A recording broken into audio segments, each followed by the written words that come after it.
नमस्कार जय जगन्नाथ आम चैनल को आपण मानकु बहुत बहुत स्वागत। सांग माने कौन आपण मानकर भी सकाळ 3टा रु 5टा मध्यरे बिना अलार्म रे आपे आपे निद भांगी जाउछि कि? कौन प्रतिदिन आपण एही समय रे उठुछंती कि? ठीक एही समय रे ही आपणकर निद भांगी जाउछि कि? तेबे जदि आपणकर सहित एपरी किछि हेउथाए तेबे भिडियोटी को शेष पर्यंत निश्चय देखंतु। आमर शास्त्र गुड़िकरे एपरी व्यक्ति मानक विषय रे बहुत रहस्यमयी वर्णना करा जाइछि जहा आपण माने समस्ते जानि नेबा उचित। कारण प्रतिदिन सकाळ 3टा रु 5टा मध्यरे निद भांगिबा कौनसी साधारण कथा नुहे। एहा एक प्रकारर ईश्वरंक संकेत भावरे माना जाइथाए।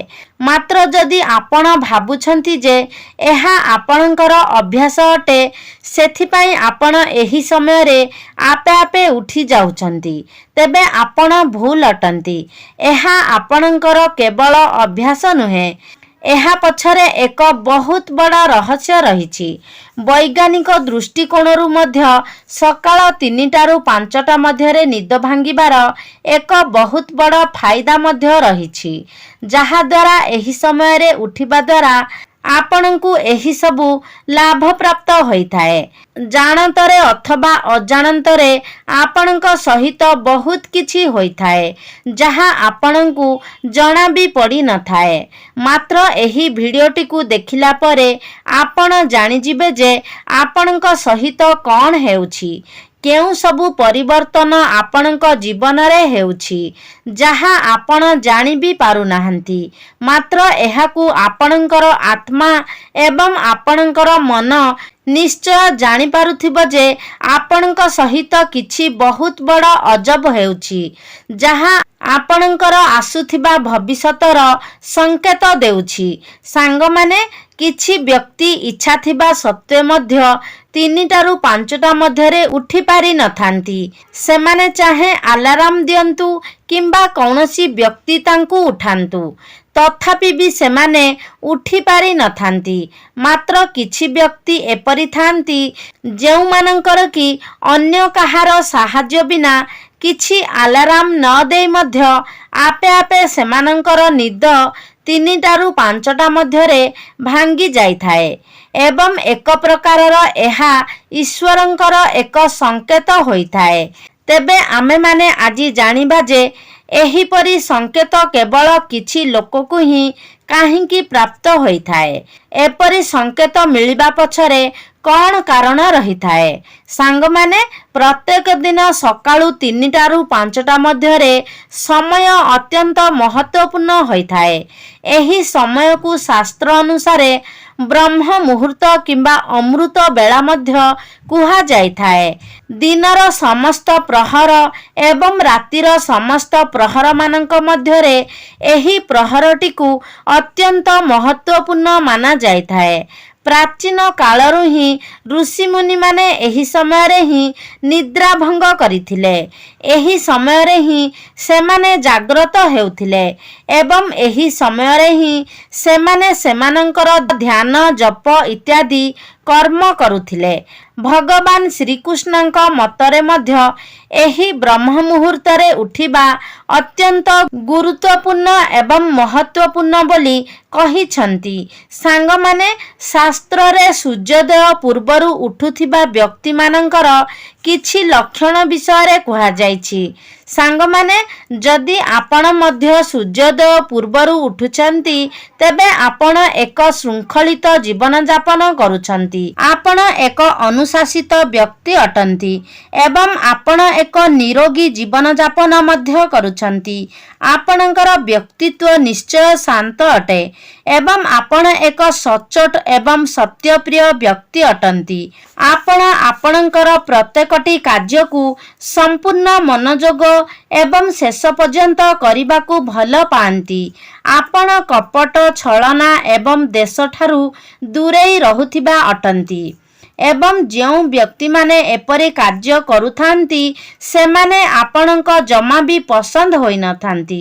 ଆପଣ ବହୁତ ହିଁ ବୁଦ୍ଧିମାନ ଏବଂ ସକାରାତ୍ମକ ବ୍ୟକ୍ତି ଅଟନ୍ତି ଏବଂ ଏହି କାରଣରୁ ହିଁ ଆପଣଙ୍କୁ ପ୍ରତ୍ୟେକ ବ୍ୟକ୍ତି ସମ୍ମାନ କରିଥାନ୍ତି, ଆପଣଙ୍କୁ ସମ୍ମାନ ଦେଇଥାନ୍ତି। ଆପଣ ଜାଣିଶୁଣି କେବେ ବି ଅନ୍ୟ କାହାକୁ ଦୁଃଖ ଦେବାକୁ ଚେଷ୍ଟା କରିନଥାନ୍ତି କିମ୍ବା ଦୁଃଖ ଦେଇନଥାନ୍ତି। ଅନ୍ୟ ବ୍ୟକ୍ତିଙ୍କୁ ଆପଣ କେବେ ବି କଟୁ କଥା କହିନଥାନ୍ତି ଏବଂ ଦୁର୍ବଳ ଏବଂ ଦରିଦ୍ର ବ୍ୟକ୍ତିମାନଙ୍କୁ ମଧ୍ୟ ଆପଣ କେବେ ବି ଘୃଣା କରିନଥାନ୍ତି। ଆପଣ ଆପଣଙ୍କର ପ୍ରତ୍ୟେକ କାର୍ଯ୍ୟକୁ ନିୟମିତ ଭାବରେ କରିଥାନ୍ତି। କଠିନ ସମୟରେ ଆପଣ ନିଜ ଲୋକମାନଙ୍କର ହାତ କେବେ ବି ଛାଡ଼ି ନଥାନ୍ତି।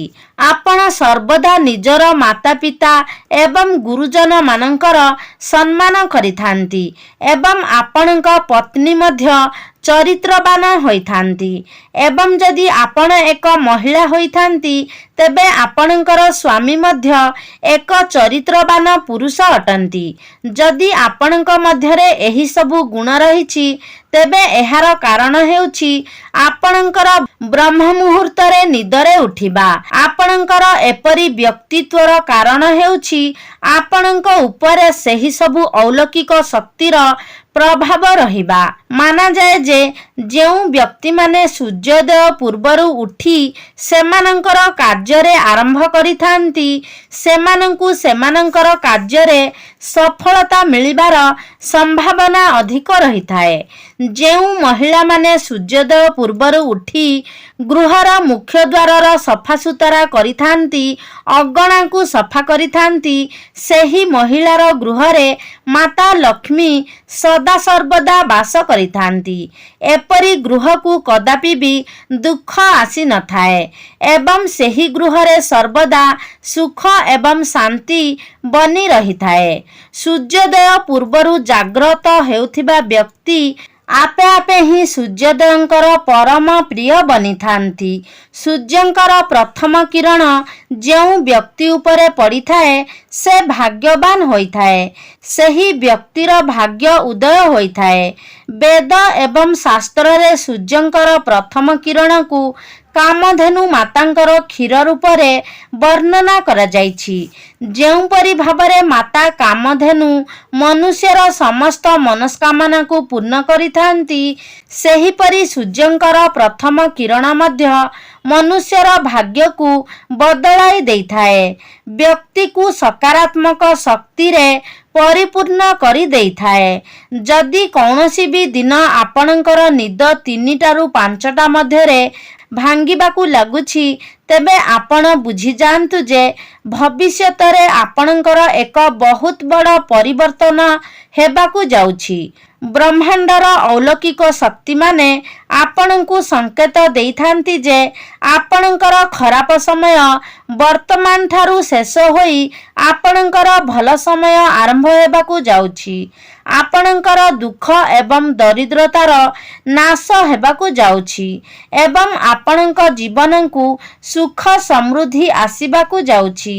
ପ୍ରତିଦିନ ଏହି ସମୟରେ ଉଠିବା ନିଜକୁ ଈଶ୍ୱରଙ୍କ ସହିତ ଯୋଡ଼ିବାର ରାସ୍ତା ଖୋଲି ଦେଇଥାଏ।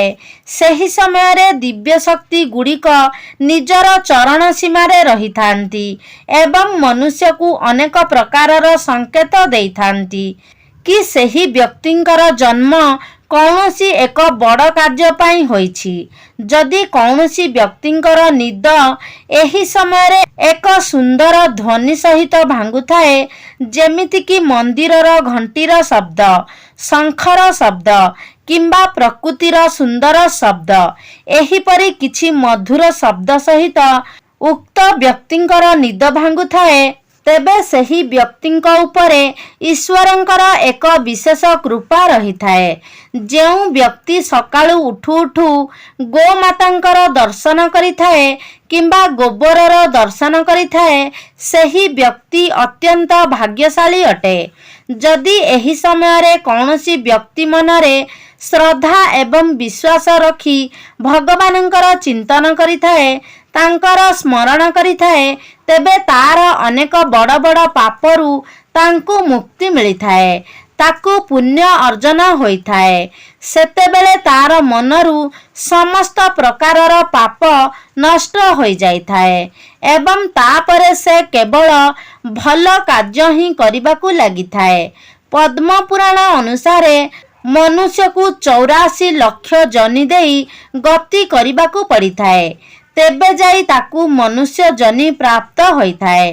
ଏବଂ ଯଦି ସେ ଏହି ମନୁଷ୍ୟ ଜନ୍ମରେ କୌଣସି ବି ପୁଣ୍ୟ କାର୍ଯ୍ୟ କରିନଥାଏ, ତେବେ ତାକୁ ପୁଣି ଥରେ ଏହି 84 ଲକ୍ଷ ଜନି ଦେଇ ଗତି କରିବାକୁ ପଡ଼ିଥାଏ ଏବଂ ତାକୁ ମୋକ୍ଷ ପ୍ରାପ୍ତି ହୋଇନଥାଏ।